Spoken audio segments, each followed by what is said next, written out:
বড় বড় কথা বলে ইসলাম এ নেই শিখাতা, ইসলাম ওই শেখায় না। আরে ইসলাম তো লুট করতে শেখায়, ইসলাম তো রেপ করতে শেখায়, ইসলাম তো গরিব মানুষকে খুন করতে শেখায়। আর বামপন্থী মনোভাব লোক কালকে যে মারা গেছে হিন্দু আছে, তার জন্য আমি বলছি এই বামপন্থীদেরকে সব থেকে আগে এখান থেকে বাংলা থেকে তাড়ানো দরকার আছে। এরাই লাস্টে নো ভোট টু বিজেপি করে আর পশ্চিমবাংলা আবার এই মমতা ব্যানার্জি শাসনকে রাখবে। এরাই হলো সব থেকে বদমাস। বিএসএফ কি হাতে চুড়ি পড়েছে? বিএসএফ লাঠি দিয়ে উপর থেকে পাথর নামাচ্ছে, পিটিয়ে পাথর নামাতে হবে। মানুষকে রক্ষা করার জন্য দায়িত্ব দিয়েছে বর্ডার সিকিউরিটি ফোর্স। এই বর্ডার এলাকা আছে, 50 কিলোমিটার তোমার এখতিয়ার আছে, সেটা পালন করা দরকার আছে। হিন্দুরা মরলে মমতা ব্যানার্জি খুশি হবে। উনি নিজেকে হিন্দু বলেন, নিজেকে সনাতনী বলেন, উনি সনাতনী হতেই পারেন না। একটা মুখ্যমন্ত্রী সংবিধানের শপথ নিয়ে সনাতনী হিন্দুদের উপরে ডোজার চালাচ্ছেন, রোড রোলার চালাচ্ছেন, এটা সবাই বাংলার মানুষ দেখছে। যেখানে যেই উপদ্রব করবে শ্যুট অ্যান্ড সাইটের অর্ডার করে দিন, একদিন লাগবে। আজকে রেলওয়ে কেন শ্যুট অ্যান্ড সাইটের অর্ডার করছে না? সম্পত্তি নষ্ট হচ্ছে। আমরা তো ছোটোবেলা থেকে দেখেছি রেলের সম্পত্তি এই কাকিনাড়াতে যে লুট করতে আসো শ্যুট অ্যান্ড সাইট করে দিত, দেখেই গুলি মেরে দিত। কেন করছে না? বাংলা সনাতনীদেরকে ছেড়ে দেওয়া হয়েছে কি তোমরা মরো? আমরা মরবো না, আমরা মারবো। সময় এসে গেছে, সবাইকে সংগঠিত হতে হবে। বিহার আর ইউপি থেকে, বিহার আর ঝাড়খণ্ড থেকে হিন্দুদেরকে নিয়ে ওখানে আমরা ঢুকবো, একদিনে খালি করে দেবো মুর্শিদাবাদ মালদাকে, একদিনে খালি করে দেব। একদিন লাগবে আমাদের। আর সিদ্দিকুল্লাহ চৌধুরী বলছে কলকাতা আমি অচল করে দেব। কারো কোনো পার্টির লাগবে না আমাদের। কলকাতা বাইরে থেকে লোক আনতে হবে না। কলকাতা হিন্দু ছেলেদের যেরকম 1946-এ গোপাল মুখার্জি পুরো বুঝিয়ে দিয়েছিল, তখন ত্রাইমাম হতে হয়েছিল এই মুসলমানদেরকে, 10,000 হিন্দুকে কাটার পরে, সেটা আমরা বুঝিয়ে দেব। গোপাল মুখার্জি এখনো মরেনি। রামনবমীতে দাঙ্গা করবে হিন্দুরা, সনাতনীরা দাঙ্গা করবে। ঈদের নামাজের দিন রেড রোডে দাঁড়িয়ে উনি বলেছেন হিন্দু ধর্ম গন্দা ধর্ম। উনি যদি এখন হিন্দু সাজার চেষ্টা করছেন, অথচ উনি হিন্দু নন।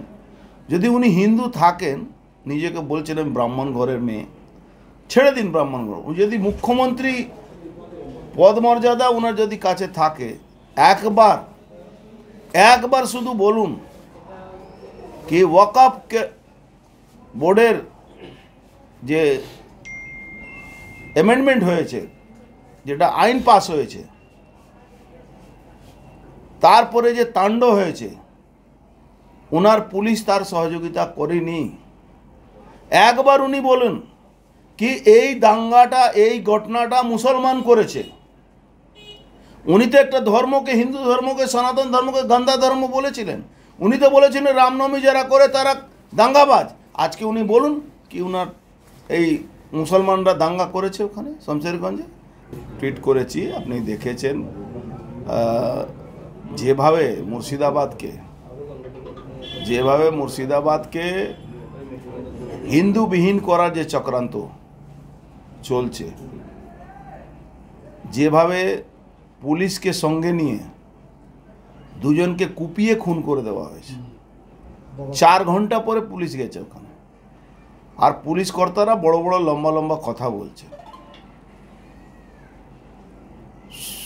হিন্দু পরিবার, সনাতনী মেয়েরা, বাচ্চারা নৌকা পার করে মালদা দিকে পলায়ন করছে, মুর্শিদাবাদ থেকে পলায়ন করছে।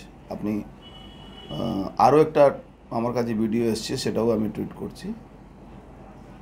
তো যেখানে মমতা ব্যানার্জি আজকে 15 দিন ধরে একটা কথা বলতেন কি রামনবমীতে দাঙ্গা করবে, হিন্দুরা সনাতনীরা দাঙ্গা করবে। ঈদের নামাজের দিন রেড রোডে দাঁড়িয়ে উনি বলেছেন হিন্দু ধর্ম গন্দা ধর্ম। উনি যদি এখন হিন্দু সাজার চেষ্টা করছেন, অথচ উনি হিন্দু নন। যদি উনি হিন্দু থাকেন, নিজেকে বলছেন আমি ব্রাহ্মণ ঘরের মেয়ে, ছেড়ে দিন ব্রাহ্মণ ঘর। যদি মুখ্যমন্ত্রী পদ মর্যাদা ওনার যদি কাছে থাকে, একবার শুধু বলুন কি ওয়াকফ বোর্ডের যে অ্যামেন্ডমেন্ট হয়েছে, যেটা আইন পাস হয়েছে, তারপরে যে তাণ্ড হয়েছে, ওনার পুলিশ তার সহযোগিতা করেনি। একবার উনি বলুন কি এই দাঙ্গাটা, এই ঘটনাটা মুসলমান করেছে। উনি তো একটা ধর্মকে, হিন্দু ধর্মকে, সনাতন ধর্মকে গন্ধা ধর্ম বলেছিলেন। উনি তো বলেছিলেন রামনবমী যারা করে তারা দাঙ্গাবাজ। আজকে উনি বলুন কি উনার এই মুসলমানরা দাঙ্গা করেছে ওখানে শমশেরগঞ্জে।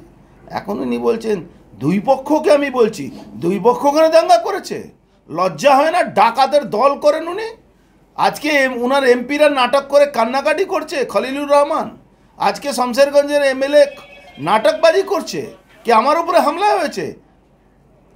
এই ভিড়টা উনি বলছেন তো, এই ভিড়টা সামাল দেওয়া যাচ্ছে না।